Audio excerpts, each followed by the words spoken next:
జగన్మోహన్ రెడ్డి గారు అమెరికా చరిత్రలోకి ఎక్కాడు ఆయన.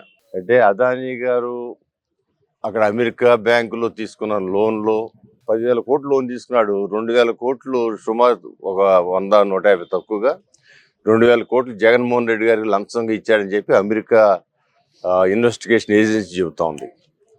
ఇప్పుడు అమెరికాకి ఏం సంబంధం దీనికంటే, అక్కడ బ్యాంకుల్ని దివాళా తీసే విధంగా ఇండియా నుంచి వచ్చి ఇక్కడ లోన్ తీసుకుంటా ఉన్నారు. ఆ డబ్బులు దేనికి వాడుతున్నారంటే ఇక్కడ అభివృద్ధికి కాదు, వాళ్ళు ఇండియాలో లంచాలు ఇచ్చుకోవడానికి వాడుతున్నారు. దానిలో ఉదాహరణగా జగన్మోహన్ రెడ్డి గారు ఇది ఉదాహరణ చెప్పారు.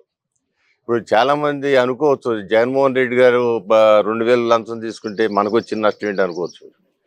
ఇవాళ మనకి 2,00,000 కోట్ల రూపాయల భారం ప్రజల మీద పడింది. ఇక్కడ మనం అర్థం చేసుకోవాల్సింది ఏంటంటే, ప్రజల మీద ఆయన 2,000 కోట్లకి కకృతి పడితే జగన్మోహన్ రెడ్డి గారు 2,00,000 కోట్లు ప్రజల మీద భారం పడింది. ఎవరు తీరుస్తారు? ప్రజలే తీర్చాలి.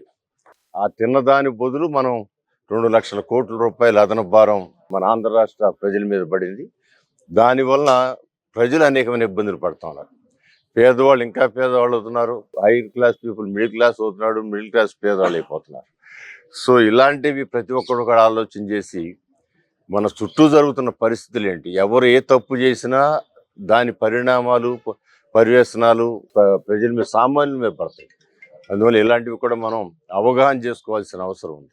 ఒక వార్త వచ్చింది అంటే అమెరికా అంటే అగ్రరాజ్యం, అది అలాంటి అగ్రరాజ్యంలోనే 1,785 కోట్ల రూపాయలు జగన్మోహన్ రెడ్డి అని ఒక ఆంధ్ర ముఖ్యమంత్రి అదాని వాళ్ళు లంచం ఇచ్చారు అని చెప్తే ఎంత అవమానం. అది భారతదేశానికి అవమానం, భారతదేశం ద్వారా మన తెలుగు వాళ్ళకి మరీ అవమానం. ఇవన్నీ కూడా గమనించుకోవాల్సిన అవసరం ఉంది.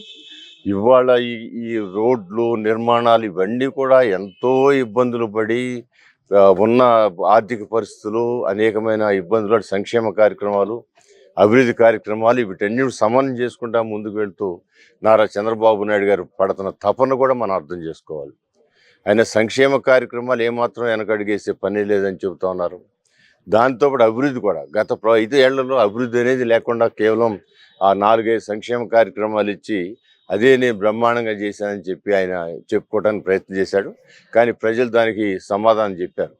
కనీసం డిపాజిట్లు కూడా ఇవ్వనట్టుగా కేవలం 11 సీట్లు పరిమితి చేసి మిగతా గెలిచిన చాళ్ళు ఓడిపోయిన చాటల్లా కూడా 50,000తోనూ 70,000తోనూ 90,000తోనూ ఓడిపోయారు. గతంలో ఎప్పుడు కూడా లేదు ఇన్ని వేల మెజార్టీలు రావటం. అది జగన్మోహన్ రెడ్డి గారి వలన అంత మెజార్టీలతో వాళ్ళు ఓడిపోవటం జరిగింది.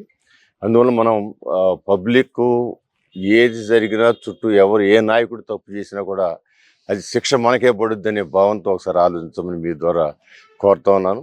ఇక విజయవాడ తూర్పు నియోజకవర్గంలో అభివృద్ధి కార్యక్రమాల కోసం ఉన్న దాంట్లో మెరుగైన అభివృద్ధి కోసం ప్రయత్నం చేయడం జరుగుతూ ఉంది. ఆ అభివృద్ధిని కూడా అన్ని కోణాల్లో ఒక రోడ్డు వేసి చేసి మేము బాగా అభివృద్ధి చేసామని చెప్పి గప్పాలు కొట్టుకున్న వాళ్ళు కూడా చాలా మంది ఉన్నారు. బట్ ఒక రోడ్డే అభివృద్ధి కాదు. ఇవాళ అండర్ గ్రౌండ్ డ్రైనేజ్ మొత్తం కూడా వ్యవస్థ నాశనం అయిపోయింది. ఎక్కడ చూసినా రోడ్డు మీదకి టాయిలెట్లు వెళ్ళినా ఆ మలం అంతా కూడా రోడ్డు మీదకి వచ్చే పరిస్థితి. సైడ్ డ్రైన్స్ అయితే సగం చేయటం వల్ల ఈ 5 సంవత్సరాలు దాన్ని అశ్రద్ధ చేయటమే కాకుండా డబ్బులు డైవర్ట్ చేయటమే కాకుండా కాంట్రాక్టర్ కూడా ఇబ్బందులు పెట్టి తోలేయటం వల్ల మొన్న వర్షానికి మొత్తం అంత ప్రాంతం అంతా కూడా మునిగే పరిస్థితి.